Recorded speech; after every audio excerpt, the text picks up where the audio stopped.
Chapter 13. Rogue. Even a corpse is a witness. Ilya sighed in the darkness, hiding behind a shipping container over on Black Falcon Pier.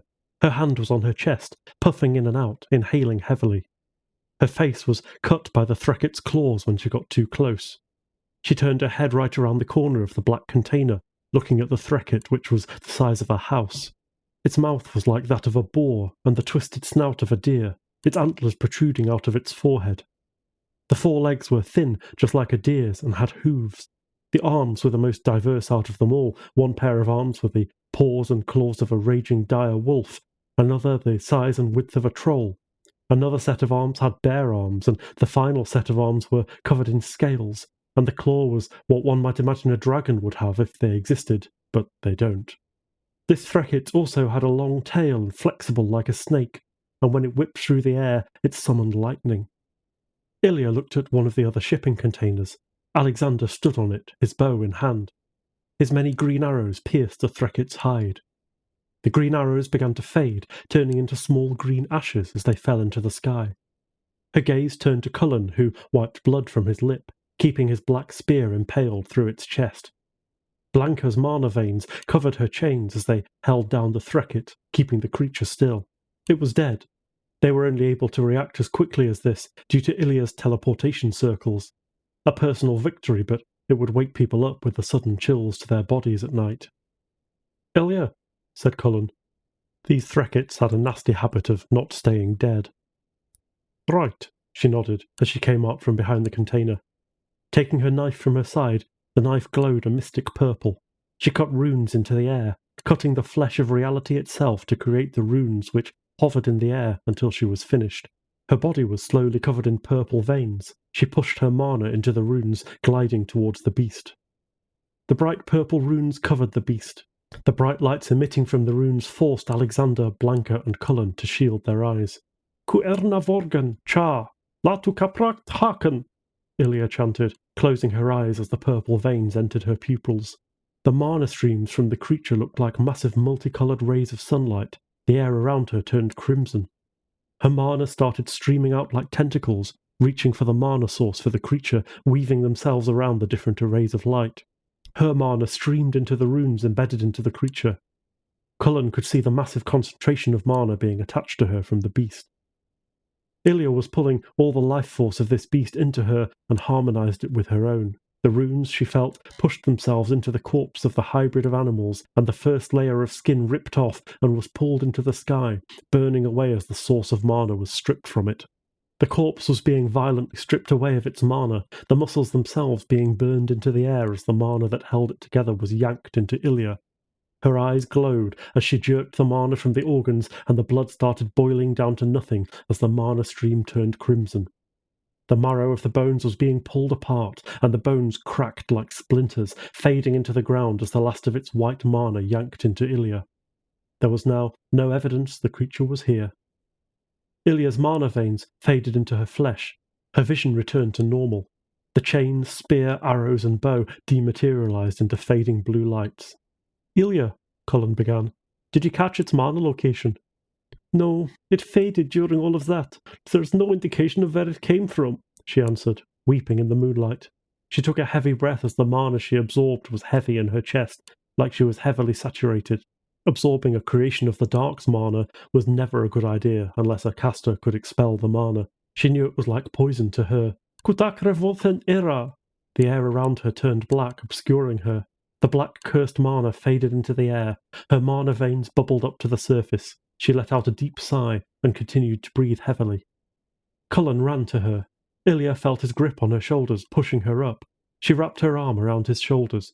The cursed mana of the beast was poison, and it was heavy and thick, like molasses.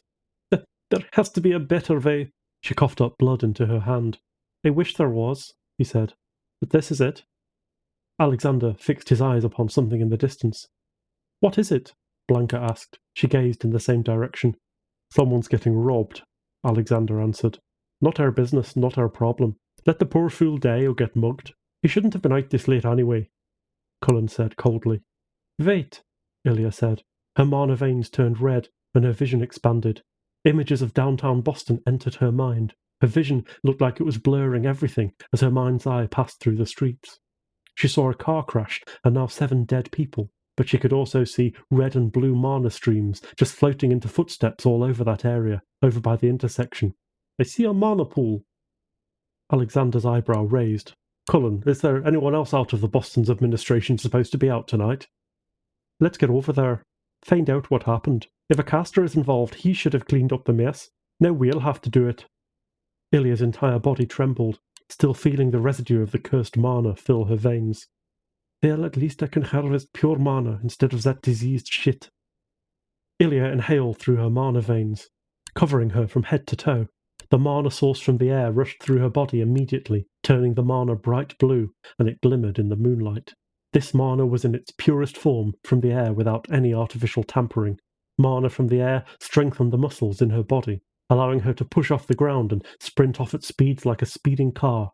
Weaving past cars and street signs, her vision blurred. With each step on the street, the impact sounded like a clap of thunder in this silence, but she knew her senses were heightened, and to a normie, they would hear nothing. They relaxed their mana veins, fading back into their skin as they ran over the bridge. Slowed down to a brisk walk, they looked at the carnage before them. Cullen was the first one running at a normal pace, getting to the intersection. Ilya was right behind him, and she saw the totaled car, blood streaming on the streets, guts littering the nearby tree, and bone fragments scattering all over the place.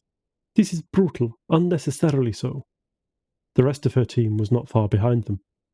Ilya looked around, and they saw one of the bodies with a bat still protruding into its leg. The leg was bent out of shape as if damaged by something else other than the bat. His leg appeared to have 3 joints instead of 1. One at the knee, the other where the bat impaled his shin, and halfway up his thigh. His body was shaking, and his hands were dropped down. His eyes were opened wide, as if he saw a ghost. Ilya went over to him, waving her small hands in front of him to see if his pupils would follow. He remained silent. Cullen squatted right in front of him and pulled out a badge. BPD, Boston Police Department. My name is Officer Cullen. This is the part where you tell me exactly what you saw. Speak quickly. The man was quiet. What's your name, kid? Cullen said. He turned to Ilya. Give him some space. Ilya moved away. Alexander surveyed the carnage. Blanca drew circles filled with triangles in the pavement with a mana pen. Ilya knew what Blanca was doing. After all, there was going to be a lot of screaming soon. Once Blanca finished with one shape, she moved to another location to draw another circle, and another, and another. This was going to silence everything around them, as if the air and time itself remained still. Jamal, he stammered. Jamal. Cullen spoke softly. What happened here? We were desperate. We were going to rob someone, he began. I'm sorry, I know it's wrong, but the man we tried to rob, he was a devil. His eyes glowed like that of some evil fairy. His arms were strong, and he was fast. He was faster than any man I've ever seen. Even when he was run over by a car, he left unscathed, like he was a boulder. He killed everyone. Everyone. What did he look like? He was white, maybe just 5.5 feet tall, average build, scars on his face, moppy brown hair, I think, he replied. He was always smiling. I see, Cullen said. Ilya, help me take this bat out of him. She nodded. She held Jamal's hand as Cullen ripped the bat out. The man grinded his teeth together, sucking the air through his teeth as he tried to stifle a cry, failing miserably. Cullen pulled the bat out and dropped it to his side. He stood up and leaned against a tree which had blood smeared on it. He peered up at the sky with his stern look as if condemning the moon for its very existence. Blanca, he began. Already done. No one can hear us, she said. Her silver hair shimmered behind her as she looked towards Jamal. Her blue eyes glazed over. Cullen could see the mana magenta lights creating a box around them, something only a caster would see. Jamal was still in a mode of shock, arms trembling at his side, as he blankly stared at the ground with wide eyes. Cruel. A world like this, with people like that, wrapped up by people like us, Ilya thought. Ilya? He asked. He never looked at her. Yes, Cullen? She replied. I need you to find out what our mysterious person looks like. You don't have to kill the kid. I will. I don't want your hand stained more than mine. This he whispered in her ear. I understand. She walked to Jamal and smiled at him. Take my hand. Jamal, being emotionally rattled by it all, didn't hear Cullen. After all, they'd done nothing but help him at this point, take the bat out, help him to his feet. He took her hand. Jamal felt her warm hands wrapping right over his. She had a beautiful smile, but her eyes were swollen and watery. She closed her eyes, and with a forced smile, he could tell she didn't want to do this. But what was this? His eyes stretched open as the air around him turned ice cold, hair on his arms standing on ends, and goosebumps covered his arms. This woman had veins over her body. Black and purple lights flared on his hands. He wanted nothing but to be free of her, but with his leg he wouldn't get far, and the air around him seemed frozen in place. He physically couldn't move. The veins on her hand crawled on his and crawled their way up his arm to his shoulders. These veins to him felt like worms crawling, burying themselves in his skin. The veins burrowed, connecting their nerves to Jamal's circulatory veins, sending messages throughout his body. The veins carried those messages to the brain, connecting Ilya's veins to Jamal's amygdala, feeding Ilya his most recent memories, specifically what caused him to be so frightened. That is where this memory would be. Jamal felt violated and insecure. His pupils rattled inside the whites of his eyes, pinning back and forth, feeling the worm-like veins crawl over his entire body and invaded his internal systems. He felt the veins wiggling through his body and felt sharp pains throughout his body where the veins were: spine, heart, chest, the bones, neck, and finally his brain, producing a severe migraine. Finally, he was able to scream, and from the look on the woman's face, it seemed the scream was sharply unexpected and scratched her ears. Her veins retracted from him and receded back to her own body, and within a few moments of her heavy breathing, the veins completely faded back into her skin, and the warmth returned to the air.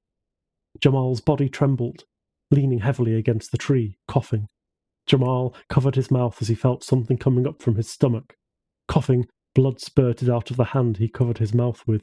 "Do you know what he looks like?" Cullen asked. "Yes," Ilya answered. She looked with a concerned face to Jamal. "It won't be long before mana sickness kicks in. You have 1 week, and the mana will kill you." "Good," Cullen sighed. There was a wind that moved through the air as Cullen looked Jamal in the face. Then Ilya looked away from Jamal and towards Cullen, whose hand was outstretched to his side as if he was holding something, and in his hand materialized his black spear with the elongated red spearhead. Alexander lit a match and dropped it on the ground. Streams of flame lit up the gasoline river streaming towards the car in the middle of the street. "Sorry, kid, no witnesses. Besides, you don't want to die by radiation sickness." Cullen glared at Jamal. "Caster's rules. You aren't permitted to see our shenanigans. Honestly, I wish there was another way." "Why?" Jamal whimpered, stumbling backwards over the curb. He quickly stood back up, carefully watching Cullen, and he looked like a cornered rat without a hole to scurry off in. "Please don't kill me. I'm sorry. Since when was robbing someone an executable offense?" "You are nothing but lambs sent to be slaughtered." Cullen's face cringed as his mouth opened. The spear came at Jamal faster than a speeding train, piercing his heart and protruding out of his back. Cullen retracted the spear back out, tearing through more flesh. Blood sprayed everywhere. "Besides, you don't want to be alive when Ilya absorbs your life force. Trust me, that is worse than what you've just been through. Nothing is louder than having the world erase you from existence."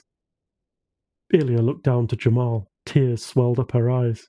She felt his eyes must be growing heavy, flickering like a candle, and his eyelids drooped down as he clutched to his chest. Blood poured out from his wound. Before Jamal died, he looked up one last time, squinted at Ilya. While he said nothing, Ilya felt like he was asking to be spared, but she wasn't going to disobey that commandment. She contorted her face as she pulled out her knife. She drew the purple runes in the air again. Her body was covered yet again in mana veins. "Kuerna vorkan cha, datu kaprat hakan." She pushed her mana streams out, as the normal mana streams of human flesh, organs, blood, and bone were slowly burned away by her own mana. These bodies soon faded away into nothing, as their mana entered Ilya's mana reserves. She let out a sigh of relief and let out a smile. She felt like she drank a nice cold glass of water, feeling refreshed. "I'm sorry, but I needed it." She smiled as she clasped her own chest. Blanca removed the shapes she drew around them, and the purple barrier vanished. Time and space returned to normal, and there was not one trace of mana left. No evidence there was a crime, for the oil and gasoline were burned away. Ilya converted the wreckage and glass into mana, which she then drank through her mana veins again. They say that dead men tell no tales. That's a bold-faced lie, Cullen said to himself. The reality is this: there is no witness more reliable than a corpse.